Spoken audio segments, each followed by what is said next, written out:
We're about to crack open a legal document that, honestly, reads more like a thriller than a court filing. It's an appeal brief, yeah, but it's so much more than just legalese. It really tells the story of one man's fight for his home, all through the formal arguments he's taking to his state's highest court. And right from the jump, you see the stakes could not be higher. This single line from the brief itself just cuts right to the chase. I mean, we are talking about complete financial ruin on one side, and on the other, the potential for a huge profit from a sale that's being called straight up fraudulent. It's a really raw look at the human cost of a legal battle. So that's what we're going to do. We're going to unpack this official document. We're not just reading a summary here. We are going to walk through the actual legal arguments of the appeal directly from the appellant's perspective to really understand this whole thing from the inside out. All right, so let's start by figuring out who the players are in this legal drama and what the core conflict is all about. Okay, so what's really fascinating about this is the dynamic it sets up immediately.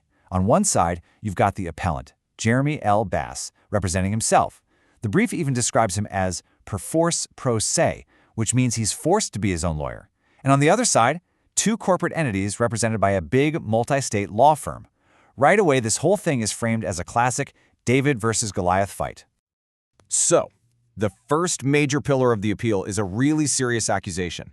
It's aimed directly at the judge who handled the case in the lower court. And this brings up a massive question, one that really gets to the heart of our entire justice system. What happens when a judge's impartiality is called into question? Can their past involvement with the people in their courtroom completely invalidate the whole process? So here's the claim, laid out point by point in the brief. The appellant says the judge in this foreclosure case had previously presided over his divorce. And that divorce didn't just involve the exact same property, it also required the judge to make, and I'm quoting here, intensely personal credibility assessments about him. The key argument is that this history was never disclosed, which, he says, creates a serious appearance of bias.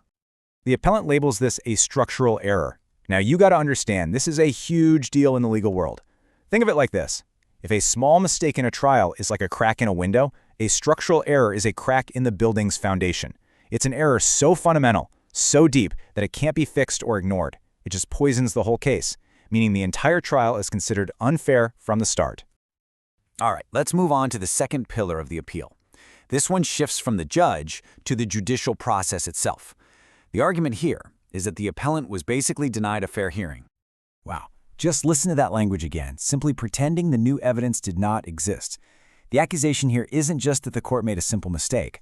No, the brief alleges a deliberate evasion of the facts, a conscious choice to ignore critical evidence, and that, the brief argues, just strikes at the very core of what a court is supposed to do.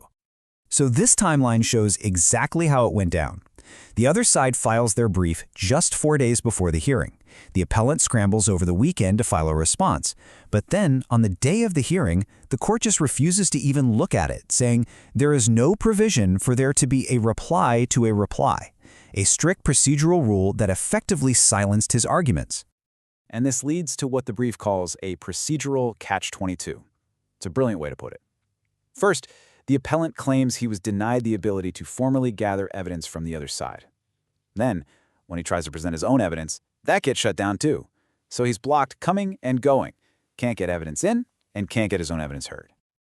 Okay, now we get to the third and, maybe the most explosive pillar of the entire appeal. Direct allegations that the foreclosure auction itself was fraudulent. This right here is what the brief presents as the smoking gun. And you have to understand where this quote comes from. This isn't just the appellant's accusation, this is taken directly from a sworn declaration by the very company that bought the house. They admit under oath that they contacted the auction trustee before the sale to get the non-public opening bid. The argument is, how is that not clear proof of a rigged game? The brief uses this admission to outline what it calls a systematic scheme. Step 1, get the secret number, that private opening bid. Step 2, prepare cashier's checks in advance for very specific amounts, which suggests you already know how things are going to go. And step 3, you show up to the supposedly public auction armed with this insider info, and you can shut down any real competition before it even gets started. And the alleged result of this whole scheme? A huge number, 40%.